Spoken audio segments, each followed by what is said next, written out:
चलो विद्यार्थी मित्रों, आज આપણે અપૂર્ણાંક સંખ્યા વિશે શીખીશું। અપૂર્ણાંક સંખ્યા એટલે શું?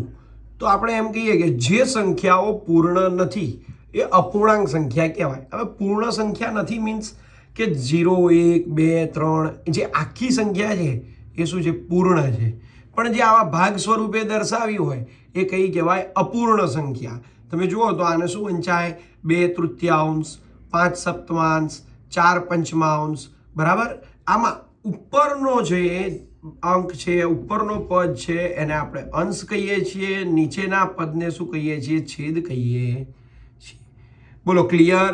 અપૂર્ણ સંખ્યા કોને કીધી? તો કે જે અપૂર્ણાંક સંખ્યા કોને કીધી? તો જે સંખ્યા પૂર્ણ નથી એટલે કે ભાગ સ્વરૂપે છે એવી સંખ્યાને કઈ કીધી? અપૂર્ણાંક સંખ્યા। એમાં ઉપરનો પદ છે એને શું કીધું? અંશ, નીચેનું પદ છે એને શું કીધું? છેદ। અપૂર્ણાંક સંખ્યાના આમ તો મુખ્ય બે પ્રકાર, સાદા અપૂર્ણાંક અને દશાંશ અપૂર્ણાંક। કયા કયા? સાદા અપૂર્ણાંક અને દશાંશ અપૂર્ણાંક। એમાંય સાદા અપૂર્ણાંકના પાછા બીજા 3 પ્રકાર છે। એક શુદ્ધ અપૂર્ણાંક, બીજો અશુદ્ધ અપૂર્ણાંક, ત્રીજો મિશ્ર અપૂર્ણાંક, બરાબર। આપણે દશાંશ અપૂર્ણાંકને શેના વડે દર્શાવીએ છીએ? તો કે આ લખ્યું છે અહીંયા 0.1 2.5 એટલે કે એમ કહીએ કે દશાંશ ચિહ્ન દ્વારા દર્શાવીએ છીએ। જેના છેદમાં કેવી સંખ્યા હોય? 10 100 1000 આવી સંખ્યાઓ ધરાવતા હોય, બરાબર। હવે આપણે આ જે પ્રકાર છે અપૂર્ણાંક સંખ્યાના, સાદા અપૂર્ણાંકના જે પ્રકાર શુદ્ધ અપૂર્ણાંક, અશુદ્ધ અપૂર્ણાંક અને મિશ્ર અપૂર્ણાંક, એ સિવાય પણ બીજા સમઅપૂર્ણાંક, સમછેદી અપૂર્ણાંક, વિષમછેદી અપૂર્ણાંક છે। પણ આપણે એક એક વારાફરથી શીખીએ। તો પહેલા શુદ્ધ અપૂર્ણાંક। ચલો શુદ્ધ અપૂર્ણાંક, તો શુદ્ધ અપૂર્ણાંકની વ્યાખ્યા શું થાય? કે જે અપૂર્ણાંક સંખ્યા હોય એના અંશ કરતા છેદ કેવો હોય? મોટો। શું હોય? અંશ કરતા છેદ કેવો હોય? મોટો। તમે જુઓ તો અહીંયા અંશ કેટલો છે? 2, આનો છેદ કેટલો છે? 5, તો 2 કરતા 5 કેવા છે? મોટા છે। એવી જ રીતે 3/7 દેખાય છે, 4/9। તો આ સંખ્યાઓને એકોન સંખ્યા તરીકે પણ ઓળખવામાં આવે છે। અને જો તમે આનો ભાગાકાર કરો બાળકો, ભાગાકાર કરો તો જવાબ હંમેશા 1 કરતા કેવો મળશે? નાનો જ મળશે। કેવો મળશે જવાબ? 1 કરતા હંમેશા નાનો જ મળે। ચલો એવો આ થયો શુદ્ધ અપૂર્ણાંક। તો શુદ્ધ અપૂર્ણાંકમાં શું કહ્યું સાહેબે? તો કે શુદ્ધ અપૂર્ણાંકમાં સાહેબે એવું કહ્યું કે અંશ કરતા છેદ કેવો હોય? મોટો હોય। અંશ કરતા છેદ મોટો હોય। અપૂર્ણાંક શુદ્ધ અપૂર્ણાંકને બીજા કયા નામે ઓળખવામાં આવે છે? તો કે એકોનના નામે ઓળખવામાં આવે છે। તમને એવું પૂછી શકે કે શુદ્ધ અપૂર્ણાંકનો ભાગાકાર કરતા જવાબ ખાલી જગ્યા મળે તો કે 1 કરતા નાનો મળે, બરાબર। બીજું અશુદ્ધ અપૂર્ણાંક। તો અશુદ્ધ અપૂર્ણાંક કેવો હોય? તો એનાથી વિરુદ્ધ અંશ કેવો હોય? છેદ કરતા મોટો હોય। શું હોય? અંશ છેદ કરતા મોટો હોય। તમે અહીંયા ઉદાહરણમાં જોઈ શકો છો 5/2, 7/3, 9/4 આ બધાનો છેદ કેવો છે? અંશ કરતા નાનો છે, બરાબર। તો આવી સંખ્યાને તમે શું કહી શકો? એકાધિક સંખ્યા તરીકે પણ ઓળખી શકો છો। આ સંખ્યાનો ભાગાકાર કરતા જવાબ હંમેશા કેવો મળે છે? તો કે 1 કરતા મોટો મળે છે। બોલો શુદ્ધ અપૂર્ણાંકના અશુદ્ધ અપૂર્ણાંક ક્લિયર? ચલો હવે જોઈએ મિશ્ર અપૂર્ણાંક।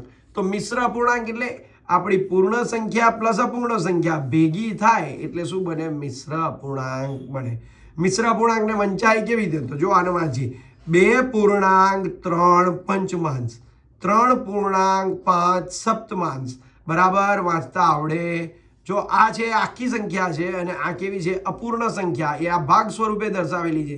જો આ બંનેનું જોડાણ કરીએ એટલે કઈ સંખ્યા બને? મિશ્ર અપૂર્ણાંક બને। આપણને ખ્યાલ હોવો જોઈએ અશુદ્ધ અપૂર્ણાંક છે એને આપણે મિશ્ર અપૂર્ણાંકમાં ફેરવી શકાય। એટલે અશુદ્ધ સંખ્યાઓ જે છે, અશુદ્ધ અપૂર્ણાંકની સંખ્યાઓને આપણે મિશ્રમાં ફેરવી શકીએ છીએ, પરંતુ શુદ્ધ અપૂર્ણાંકની સંખ્યાઓને મિશ્રમાં ફેરવી શકાય નહીં, બરાબર। પછી આવે સમછેદી અપૂર્ણાંક। સમછેદી અપૂર્ણાંક એટલે શું? એના નામમાં જ રહેલું છે, સમ એટલે સરખા, છેદી એટલે છેદ। તો કે જે અપૂર્ણાંક સંખ્યાઓના છેદ સરખા હોય તેને કઈ કહેવાય? સમછેદી અપૂર્ણાંક કહેવાય, બરાબર। ક્લિયર? સમછેદી અપૂર્ણાંક ક્યાં રહેલું છે? એના નામમાં સમ એટલે સરખા, છેદી એટલે છેદ। તો કે જે સંખ્યાના છેદ સરખા હોય તે સંખ્યાઓને કેવી કહેવાય? સમછેદી સંખ્યા કહે ચલો વિષમછેદી અપૂર્ણાંક, તો વિષમછેદી એમાં પણ નામ રહેલું છે. જે અપૂર્ણાંક સંખ્યાઓના છેદ સરખા ન હોય તેને શું કહેવાય? વિષમછેદી. શું કીધું? જે અપૂર્ણાંક સંખ્યાઓના છેદ સમાન ન હોય એને શું કીધી? વિષમછેદી અપૂર્ણાંક કીધા. બરાબર. ત્યાર પછી આવે સમ અપૂર્ણાંક. સમ અપૂર્ણાંક એટલે શું?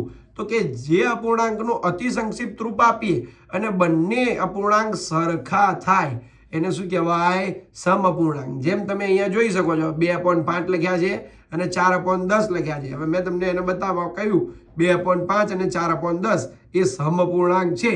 મેં કીધું ચલો 2/5 બરાબર 4/10 ના ભાગ પાડો, અતિ સંક્ષિપ્ત રૂપ આપો. તો કે લસા લઈએ 2 નો, તો કે 4 નો, તો 2 × 2 અને 10 નો લઈએ તો 2 × 5. હવે ઉપર 2 શું થઈ ગયું? ઉડી ગયા. એટલે બચ્યું શું? તો કે 2/5. તો આ બંને કેવા છે? સમઅપૂર્ણાંક છે. બોલો કમ્પ્લીટ. હવે નેક્સ્ટ લેક્ચરમાં આનાથી કંઈક આગળ નવું શીખીશું. ઓકે.